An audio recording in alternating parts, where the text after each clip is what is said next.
लंबे समय से भाजपा में रहे, फिर सर्वजातीय जनपंचायत और अब आम आदमी पार्टी। और हरियाणा में समय हो गया है राजनीति में, हवा को देख के आप भाप लेते हैं कि आगे क्या कुछ होगा। दिल्ली में चुनाव है और साथ के साथ हरियाणा में नगर निगम के चुनाव है।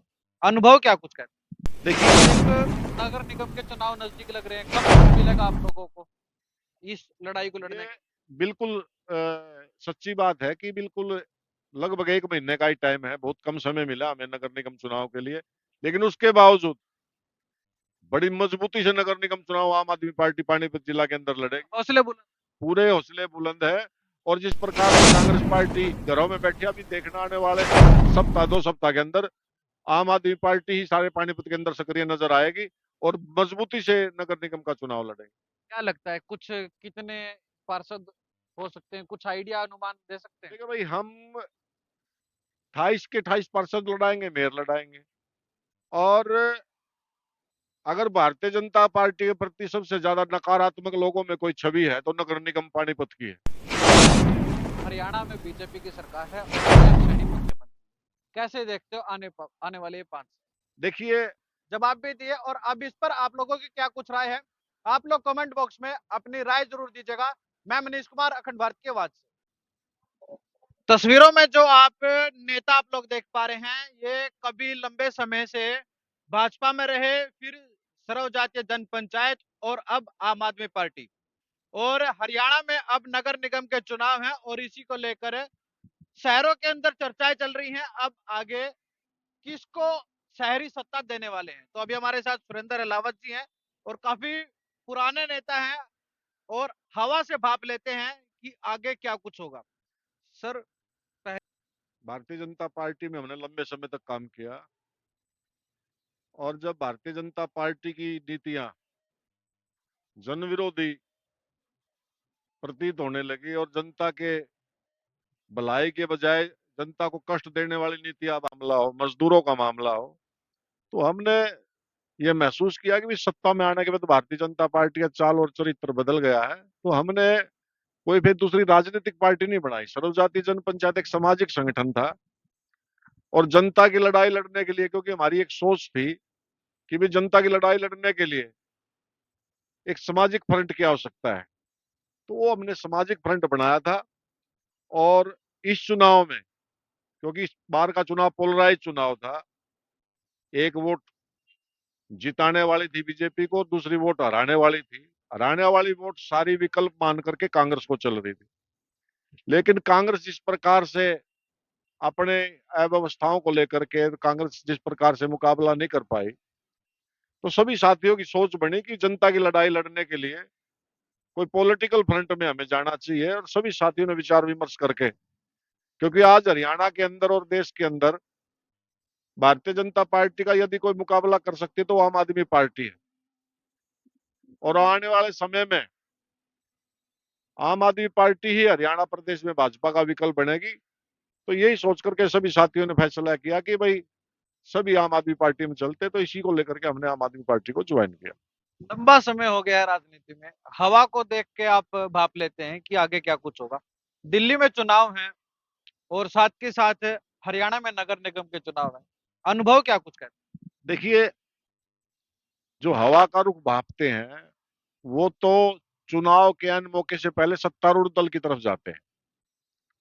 हम तो जनता की लड़ाई लड़ने वाले लोग हैं और जीरो से शुरू करके अपना खुद का कुआं खोद करके पानी पीने वाले लोग हैं। हमने भारतीय जनता पार्टी को भी बड़े नीचे लेवल से स्टार्ट करके बड़े ऊंचे स्तर तक लेके गए, मेहनत करी दिन रात। वो सारे जिले की जनता के सामने है।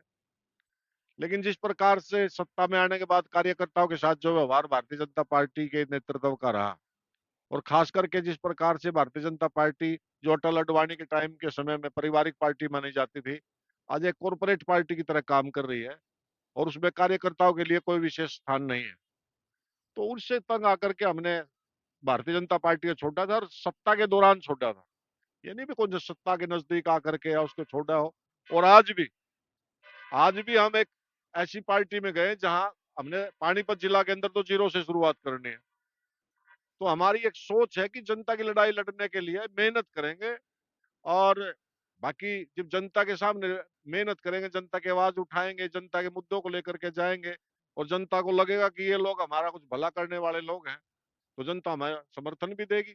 इसी सोच के साथ हमने आम आदमी पार्टी ज्वाइन करी है कि जनता के मुद्दों की लड़ाई लड़ेंगे, हम मैदान नहीं छोड़ेंगे। ये कांग्रेस वालों की तरह नहीं कि चुनाव हारते ही मूर्छित हो गए, बेहोश हो गए, घर में पड़ गए। जनता के सामने अनेक समस्याएं हैं आज के दिन और सरकार की मनमर्जी चल रही है, तो उसकी लड़ाई लड़ने के लिए कोई फंड तो चाहिए था, इसलिए हमने आम आदमी पार्टी में जो जाना ये तो नहीं है कि एक नगर निगम के चुनाव नजदीक लग रहे हैं, कम समय मिलेगा आप लोगों को इस लड़ाई को पड़ा। लड़ने ये के? बिल्कुल सच्ची बात है कि बिल्कुल लगभग 1 महीने का ही टाइम है, बहुत कम समय मिला हमें नगर निगम चुनाव के लिए, लेकिन उसके बावजूद बड़ी मजबूती से नगर निगम चुनाव आम आदमी पार्टी पानीपत जिला के अंदर लड़ेगी। हौसले बुलंद। पूरे हौसले बुलंद है और जिस प्रकार से कांग्रेस पार्टी घरों में बैठी, अभी देखना आने वाले सप्ताह 2 सप्ताह के अंदर आम आदमी पार्टी ही सारे पानीपत के अंदर सक्रिय नजर आएगी और मजबूती से नगर निगम का चुनाव लड़ेगी। क्या लगता है कुछ कितने पार्षद हो सकते हैं, कुछ आइडिया अनुमान दे सकते हैं? देखिए भाई, हम 28 के 28 पार्षद लड़ाएंगे, मेयर लड़ाएंगे। और अगर भारतीय जनता पार्टी के प्रति सबसे ज्यादा नकारात्मक लोगों में कोई छवि है तो नगर निगम पानीपत की है। और नगर निगम से शहर का हर वासी परेशान है, चाहे वो प्रॉपर्टी आईडी को लेकर के हो, जो प्रॉपर्टी टैक्स को लेकर के हो, या जो जिस प्रकार का भ्रष्टाचार निर्माण कार्यों में, बोर्डों में, गेटों में, घोटालों में जनता का पैसा जिस प्रकार से इन्होंने अपने ऐशो आराम पर बर्बाद किया है। तो ऊपरले चुनाव मुद्दे कुछ होते हैं, विधानसभा के मुद्दे कुछ होते हैं, नगर निगम के मुद्दे स्थानीय मुद्दे होंगे। और जनता इनसे जो पिछले 5-7 साल से इन्होंने जिस प्रकार से गदर बचाया उसका हिसाब लेगी और उसके लिए स्वाभाविक विकल्प के तौर पर आम आदमी पार्टी उभर के आएगी। जनता याद भी रखेगी चुनाव में पिछले 5 साल का हिसाब किताब, क्योंकि लोकसभा के चुनाव देखे, विधानसभा के भी देख लिए, और जिस तरीके से लोगों ने वोट किया है वो भी आपके भी आगे और हमारे भी आगे, और अब नगर निगम के भी चुनाव है। क्या जनता उसी तरीके से बहक तो नहीं जाएगी जिस तरीके से पहले भी कई चुनावों में बहकी हुई है? भाई देखिए, हमारा काम है लोकतंत्र के अंदर सजग प्रहरी के तौर पर जनता को जागरूक करते रहना।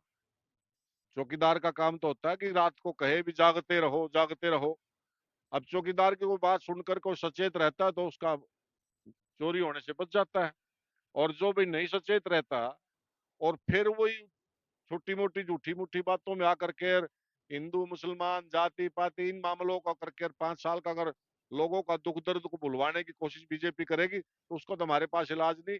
लेकिन अगर जनता ने 5 साल दुख झेला और आगे सुख झेलना है तो भारतीय जनता पार्टी का तो इलाज करना पड़ेगा नगर निगम। चौकीदार शब्द का, ये चौकीदार शब्द एक कई बार देश के प्रधानमंत्री भी इस्तेमाल करते नहीं, वो तो समय समय पर, वो तो 6-6 महीने में अलग अलग प्रकार से प्रयोग करते हैं, कभी चौकीदार, कभी जन सेवक, कभी कुछ, कभी प्रधान सेवक। लेकिन मैंने तो एक उदाहरण दिया है कि हमारा काम तो जागरूक करने का है, प्रहरी का काम है। और लोकतंत्र के अंदर अगर विपक्ष मजबूत नहीं होगा तो सरकार मनमर्जी करेगी। और आज नगर निगम के अंदर देखो ना, रोजाना समाचार पत्रों में छप रहा है कि ये वार्ड इस एमसीए कहने से इधर कर दिया, ये वार्ड बीसी का कर दिया, ये विधायक के कहने से एससी का कर दिया, ये वार्ड मंत्री कहने से काट दिया, ये मिला दिया।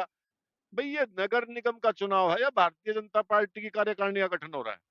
इसमें समाज के लोगों से भी राय ली जानी चाहिए, सामाजिक संगठनों से भी राय ली जानी चाहिए, विपक्षी दलों से भी राय ली जानी चाहिए।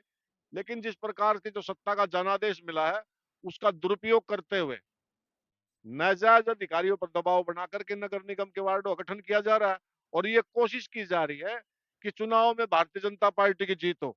अभी मैं कल परसों किसी समाचार पत्र में छपा था कि कोई एक मुस्लिम बाहुल्य कॉलोनी है, उसको 2 वार्डों में बांटने की योजना है। अरे भाई, मुसलमानों से इतना डर लगता तो उनकी सारी वोट ही काट दो। इस देश के वो भी नागरिक हैं, क्या मुस्लिम इस देश के नागरिक नहीं है? और क्या लोकतंत्र के अंदर मत भिन्नता रखने का कोई अधिकार है नहीं? ये तो लोकतंत्र की खूबसूरती है।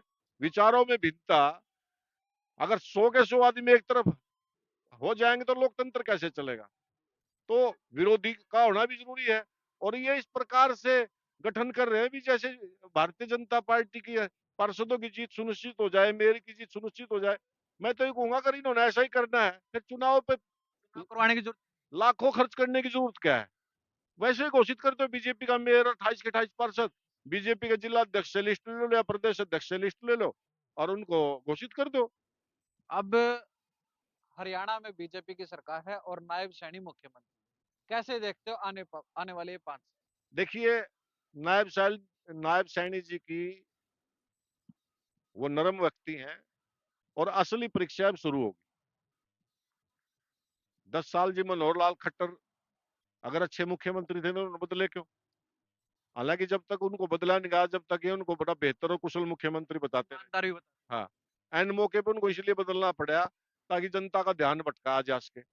अब अग्नि परीक्षा है और मैं तो कहता हूं कि हर व्यक्ति को कम से कम 6 महीने का मौका तो मिलना चाहिए काम करने का। तो 6 महीने बाद उनके नतीजे आएंगे। अच्छा काम करेंगे तो जनता अच्छा कहेगी और उसी प्रकार से डरा चलेगा।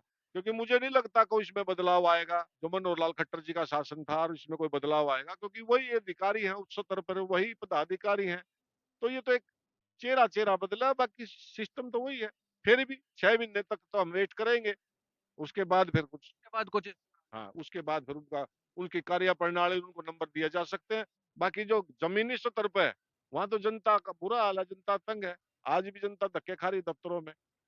कोई आमूलचूल परिवर्तन तो हुआ नहीं, कोई सुधार तो हुआ नहीं। वही उसी प्रकार टूटी सड़कें हैं, वही सड़कों की जर्जर हालत है।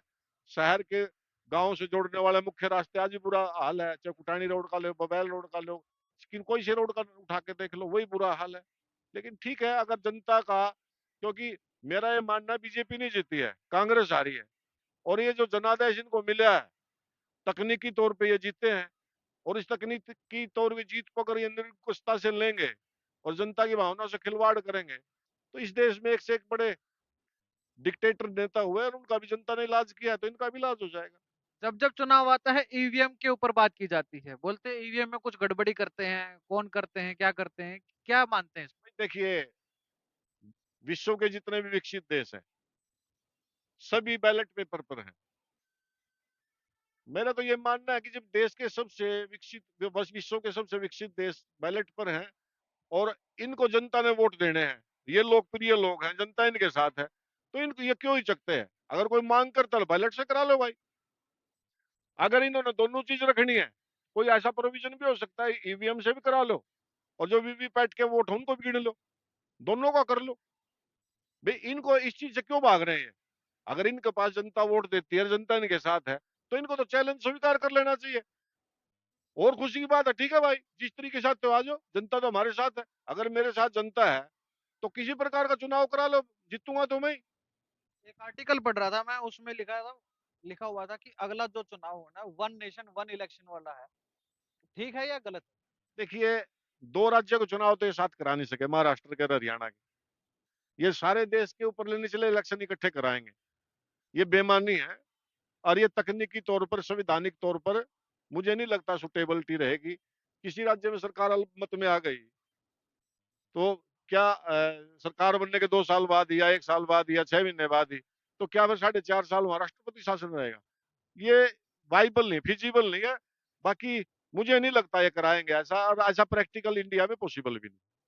तो अभी हमारे साथ काफी लंबे समय से राजनीति करते हुए हमने भी देखा है और हमने काफी सुना भी था सुरेंद्र अलावा जी के बारे में। बीजेपी के काफी गद्दावर नेता थे, फिर सर्वजातीय जनपंचायत, और फिर अब नगर निगम के चुनाव से 1 महीना पहले आम आदमी पार्टी सारे सवाल लिए और इन्होंने बड़ी बेकाबी बेबाकी से जवाब भी दिए। और अब इस पर आप लोगों की क्या कुछ राय है? आप लोग कमेंट बॉक्स में अपनी राय जरूर दीजिएगा। मैं मनीष कुमार